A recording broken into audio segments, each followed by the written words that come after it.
Hello, I hope you are doing well. My name is Jaclyn Veno from Galasso Learning Solutions, and welcome to the Genuine Learning blog, your source for all updates in the accounting profession. Today, we are going to discuss something really interesting that happened recently, which is a peer review proposal impacting firms with private equity backings and also other alternative practice structures. So just to give you some background information here, under the AICPA's peer review program, firms that are enrolled are reviewed every 3 years, and this process is just designed to provide us with reasonable assurance that they are adhering to the AICPA standards and other professional standards in the work that they do, and they also have robust quality systems in place. Firms are either rated with a wonderful pass, which is great.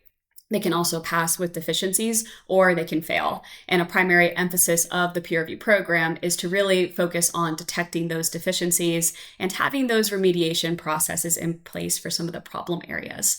So what we are going to discuss today are just some of the changes that we can expect to the peer review's administrative process in particular. So let's go ahead and dive on in.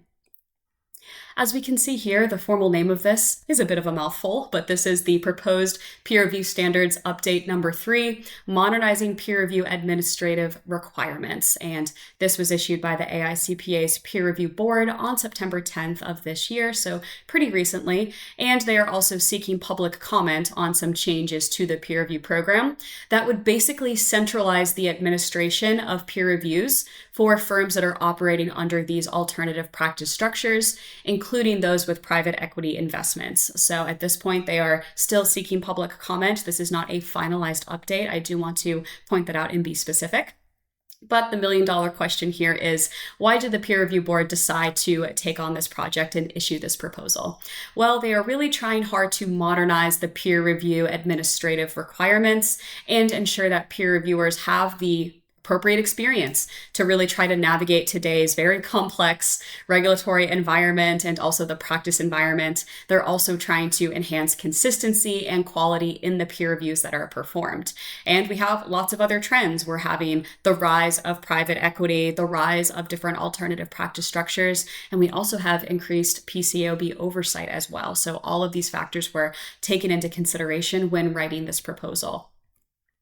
What are some of the changes that we can expect to see in this proposal? Well, first and foremost, the amendment here would require firms operating under those non-traditional business models, such as private equity and other types of alternative practice structures, to have their peer reviews administered by the AICPA's National Peer Review Committee. So we're going to do that as opposed to using one of the 23 state administering entities. So we have to go through the AICPA's National Peer Review Committee. Now, this update is really designed to try to promote consistency of how the peer reviews are conducted and evaluated as the profession is really trying to adjust to new operating structures. This is going to be a critical factor in promoting the quality and also protecting the public.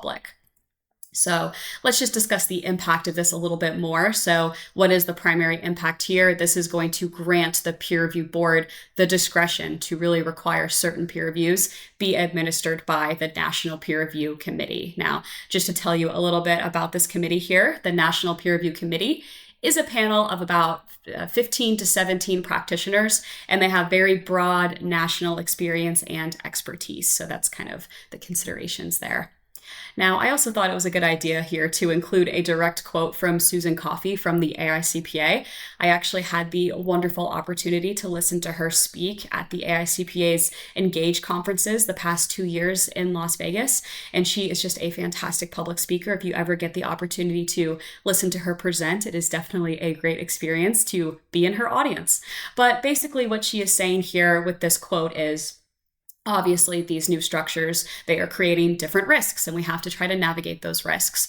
So by having these peer reviews be administered by the National Peer Review Committee, hopefully that is going to really help us assure that the appropriate and consistent degree of oversight of these alternative practice structures with audit practices are going to be consistent over the next couple of years as more firms are starting to take on these private equity investments.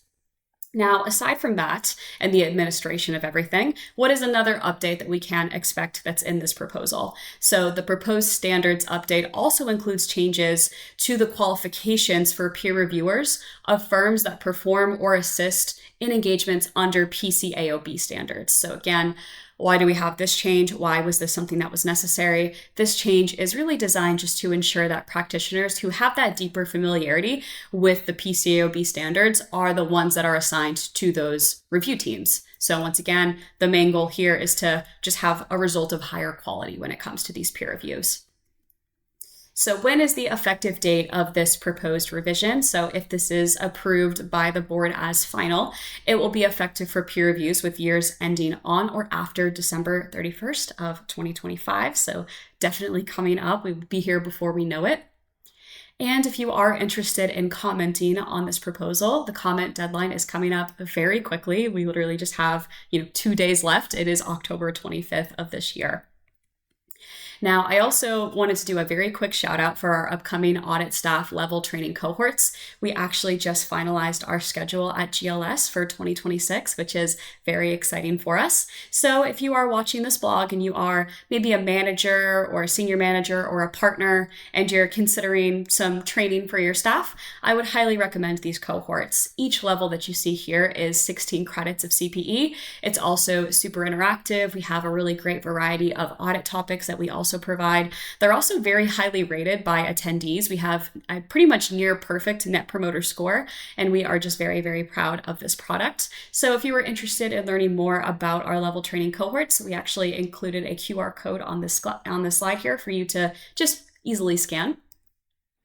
And that is all we have for today's blog, folks. If you are also still in need of additional CPE credits by the end of this year, we also included another QR code for you here. We have lots of different courses on various topics, whether it's accounting, auditing, government, and nonprofit, A&A topics as well, if you need to fulfill your Yellow Book CPE requirements, as well as professional development and leadership and audit staff training. So in addition to our live courses that we provide, we also have recorded webinars, and we also are on LC Vista for our on-demand training. So once again, if you are interested, feel free to just scan the QR code there. But once again, thank you guys so much for tuning in today. My name is Jaclyn from Golasso Learning Solutions, and I hope you have a wonderful rest of your day. Thank you so much.